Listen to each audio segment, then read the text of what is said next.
il y a 3 personnes qui représentent la RDC en francophonie.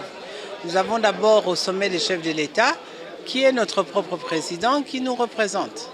Ensuite, vous avez la conférence ministérielle à laquelle participe le ministre de la Coopération internationale et coopération régionale. Et ensuite, vous avez le Conseil permanent de la francophonie qui, comme le nom l'indique, est ce qu'il y a de plus permanent dans la francophonie, donc qui est un peu le conseil d'administration de la francophonie, dans laquelle chaque chef d'État est représenté. C'est là que je travaille et c'est moi qui suis la voix autorisée de la RDC et du président de la RDC à la francophonie. Alors, ce sommet, comment l'avons-nous préparé?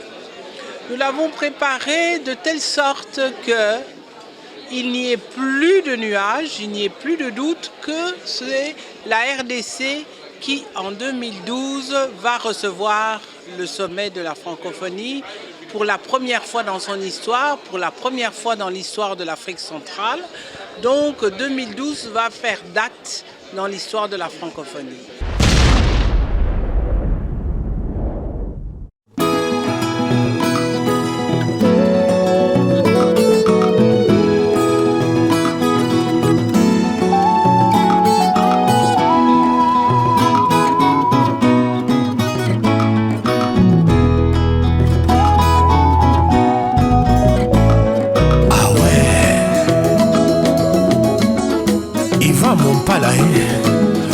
Baoyo balingaka koyoka maloba baoka maloba.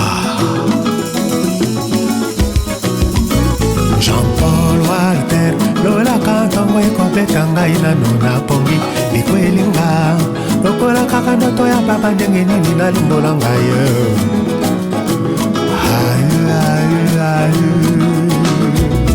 Kabira France Frida Nampila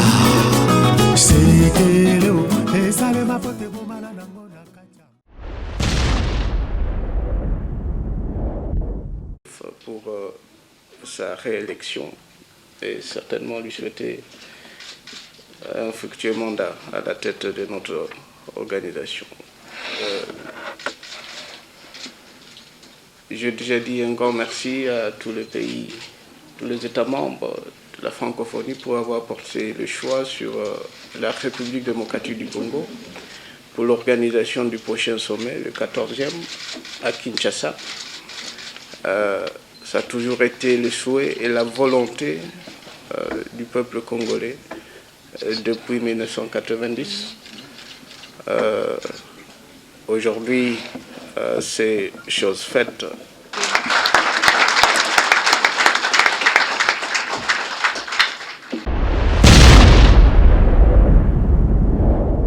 C'est vraiment quelque chose de très important. Dans le cadre de la francophonie, il fallait justement présenter cette très belle initiative à la face du monde. Et je crois que c'est très bien apprécié par les pays membres de la francophonie. Non, vous faites du très bon travail. Je vous suis régulièrement. Je regrette une seule chose, il faut que j'arrive à trouver une place pour que moi aussi je puisse me prononcer sur un certain nombre d'éléments relatifs à l'éducation en utilisant votre créneau, en utilisant votre émission. Et je crois que dès que nous rentrons à Kinshasa, nous allons nous arranger pour qu'on arrive à trouver un temps pour ça. Incompréhension des politiciens durant les années 60 et créé la biso problème na Congo. Colon a écouté Mbrogio na Congo. Esprit de bien matériel, vie d'impression. Kobomana peko inana. To cultiver vrai sens, amour et fraternité. Aimons-nous les uns les autres ou bas peuple congolais.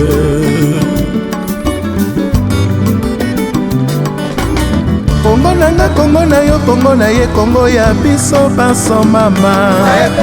Bakonzi ya Congo, dialogue et compréhension ebongi erenye. Fierté ya peuple kozala, soki biso bana mboka tosangani liboke.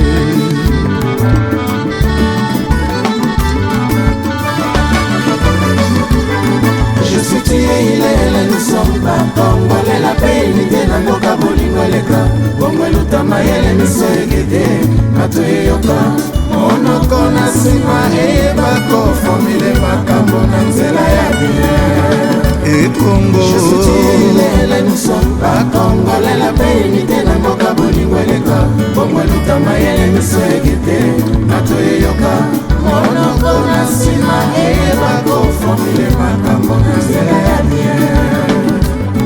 Quatre nyonso tu ya Congo totravaille mpo na intere ya mboka batata bamama bilenge toformule toujours mpo na intere ya Congo bapharmacien badocteur bainfirmier santa bacongolais mbo assuré boformule toujours mpo na intere ya Congo natira Congo to protégé banyama Congo ngongo Koria comme ennemi à peuple congolais pourtant en voie de disparition Tambe na likolo aza kokete bila na ye to protégé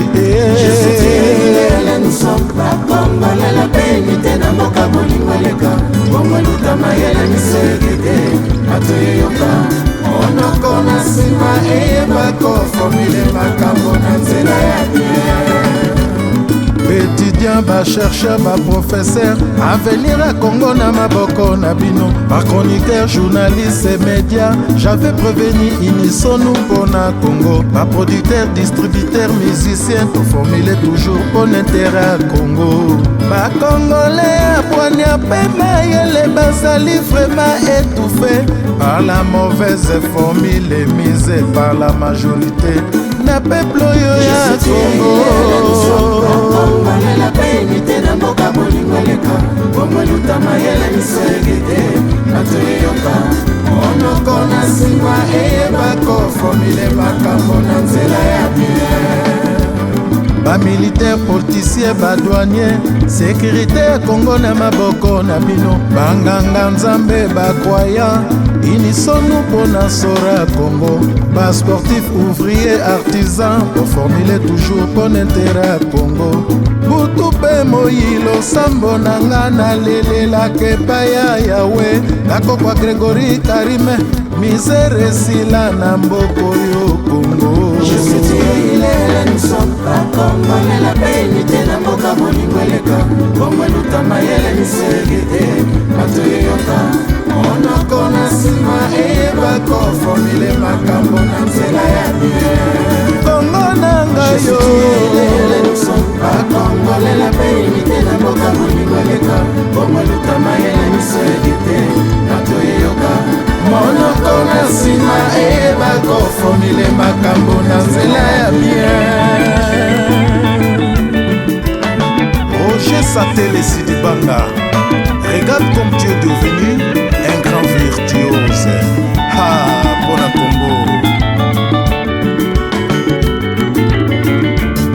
les ONG les associations et les fondations